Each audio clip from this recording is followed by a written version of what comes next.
जनपद बहराइच की मोतीपुर पुलिस को आज उस समय एक बड़ी सफलता हाथ लगी जब उसने 1 करोड़ रुपए फिरौती के वांछित अभियुक्त को गिरफ्तार किया।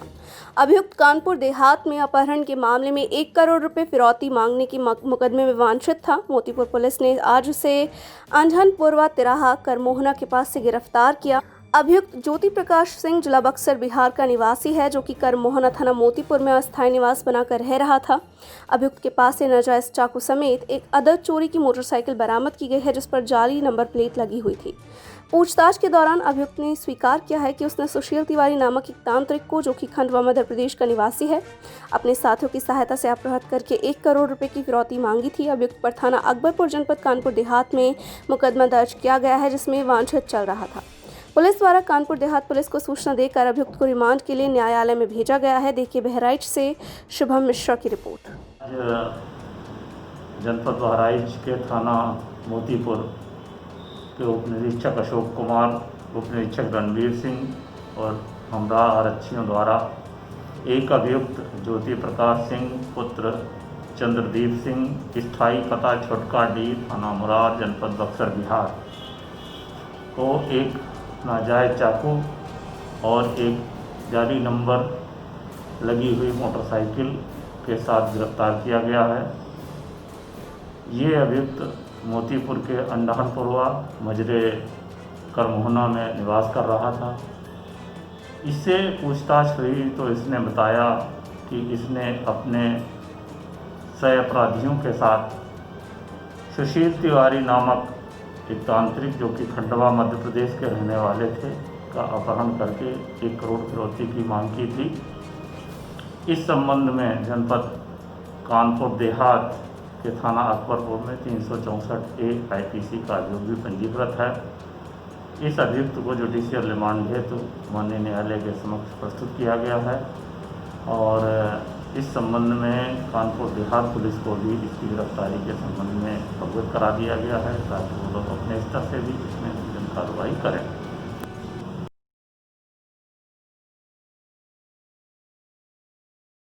जब सैया भय कोतवाल तो काहे का डर, ये कहावत बिल्कुल सटीक बैठती है सिकंदरा तहसील क्षेत्र की ग्राम पंचायत लोवा कोटेदार पर।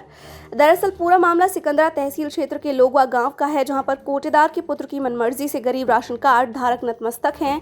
पहले भी कई अधिकारों से शिकायत हो चुकी है। पूर्व में रहे पूर्ति निरीक्षक सत्येंद्र यादव ने इस दुकान को निलंबित कर दिया था, लेकिन कोटेदार साहब की नेताओं से अच्छी सांठगांठ होने पर कुछ ही दिनों बाद ये बहाल कर दी गई। अब सोचने वाली बात यह है कि निलंबित दुकान अगर इतनी जल्दी बहाल की जाएगी तो गरीबों का हक मिल पाना मुश्किल ही नहीं नामुमकिन है। कार्ड धारकों ने आरोप लगाया है कि हम लोगों को पूरा राशन नहीं दिया जाता है, अंत्योदय कार्ड पर भी आवश्यकता से अधिक रुपये ले जाते हैं। और जब इस मामले में हमारे संवाददाता ने पूर्ति निरीक्षक सिकंदरा अजय कुमार शर्मा से बात करनी चाहिए तो साहब बोले कि अब मंडे को देखते हैं, जब तक जो होता है वो ठीक है। अब जरा गौर से सुनिए इन कार्ड धारकों को। देखिए कानपुर देहात से सोनू सिंह की खास रिपोर्ट।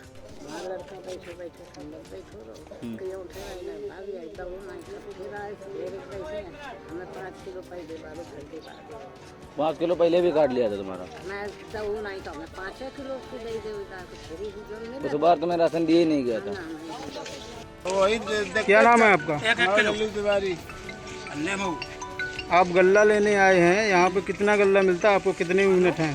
6 यूनिट है। कितना गल्ला मिलता है? मिले 27 किलो। 27 किलो। पैसे कितने लेते हैं आपसे? कहूँ 85 ले, कहूँ 90, अब की गई 100 ले गए। इसकी शिकायत आपने किसी से की है? कैसे कही है, को सुनत गरीब आदमी। आपने कोटेदार से कहा है कि इतना पैसा आप क्यों लेते हैं? अब ने कही है, जो पहुँचे नंबर तो कही है। ठीक। वही क्या नाम है आपका? तिवारी।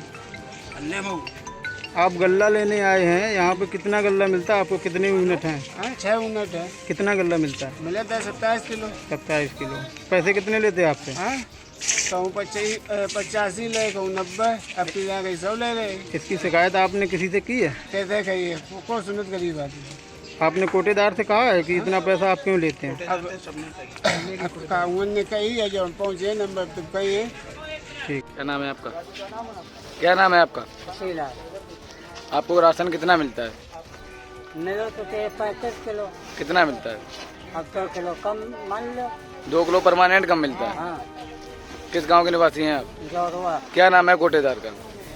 कोटेदार को नाम नहीं पूछ लो।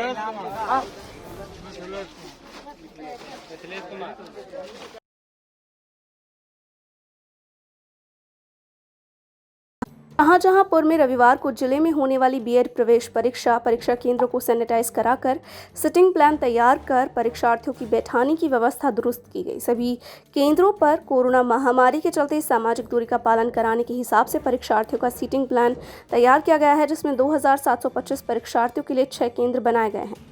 बीएड प्रवेश परीक्षा सभी 6 केंद्रों पर सुबह 9 बजे से शुरू हो गई। पहली पाली 9 बजे 12 बजे तक चली, जबकि दूसरी पाली की परीक्षा 2 से 5 बजे तक होगी। परीक्षा के लिए SS college, GF college, Arya महिला महाविद्यालय, इस्लामिया इंटर कॉलेज में 500 और ओसीएफ इंटर कॉलेज में 450 और राजकीय इंटर कॉलेज में 275 अभ्यर्थी आवंटित किए गए हैं। जिला प्रशासन ने सभी परीक्षाओं को नकल विहीन और शांतिपूर्वक संपन्न कराने के लिए सभी केंद्रों पर एक स्टैटिक मजिस्ट्रेट नियुक्त करने का निर्णय लिया है। साथ ही सभी केंद्रों पर पुलिस भी तैनात रहेगी। देखिए शाहजहांपुर से ब्यूरो रिपोर्ट मोहम्मद सलीम की। कहाँ से आप लोग आए? लखनऊ डिस्ट्रिक्ट है मेहरबानी।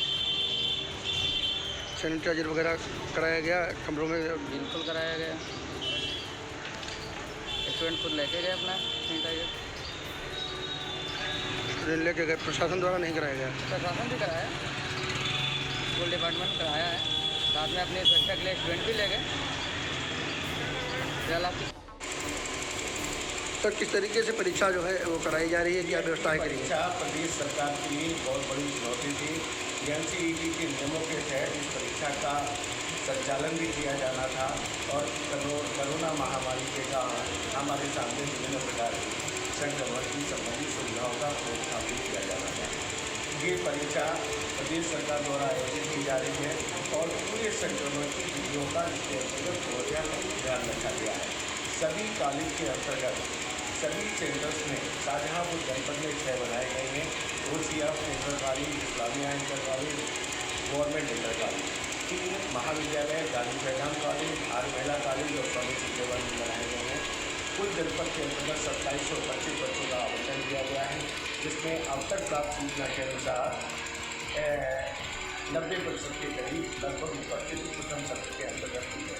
प्रत्येक छात्र के लिए पहली बार प्रदेश सरकार के द्वारा व्यवस्था की गई, सैनिटाइजेशन की व्यवस्था की गई।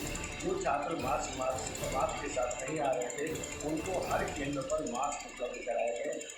कॉलेजों के अंतर्गत कल शाम को पूरी जिला प्रशासन के सहयोग से सैनिटाइजेशन की व्यवस्था की गई। कॉलेजों ने अपने अंदर पीने का छिड़काव किया, सैनिटाइजेशन किया और सैनिटाइजेशन की बोतल रखी। पानी पीने के लिए अलग से गिलास आदि का इंतजाम किया गया है और उसके 2 गज की दूरी के अंतर्गत ही बैठाकर हमने व्यवस्था ये रखी है कि छात्र छात्राओं को पूरी तरीके से के साथ ही फिजिकल डिस्टेंसिंग बनाए रखें और इस तरीके से शाहजहांपुर जनपद में परीक्षा आयोजित की जा रही है। और कोरोना पैंडेमिक के अंतर्गत जो उपचार स्टैंडर्ड प्रोटोकॉल के अंतर्गत मानक निर्धारित थे उन सबका 100% पालन किया जा रहा है। जिला प्रशासन के द्वारा इस पूरे कार्यक्रम के अंतर्गत अपने स्टेडियम को लगाया गया, एफएम को लगाया गया। उन्होंने कल रात तक सत्र के सैनिटाइजेशन कराया, व्यवस्था की प्लान देखा। पुलिस प्रशासन के द्वारा बच्चों के परीक्षार्थियों के आवागमन में कोई असुविधा ना हो इसकी व्यवस्था रखी गई है और पूरे नॉर्म्स का पालन करते हुए परीक्षा आयोजित की जा रही है।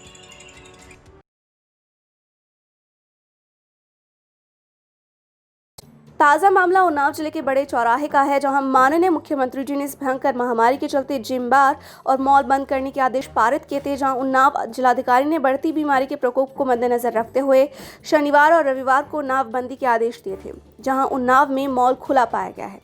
देखिए उन्नाव से ब्यूरो चीफ कृष्णा तिवारी के साथ सुमित तिवारी की रिपोर्ट।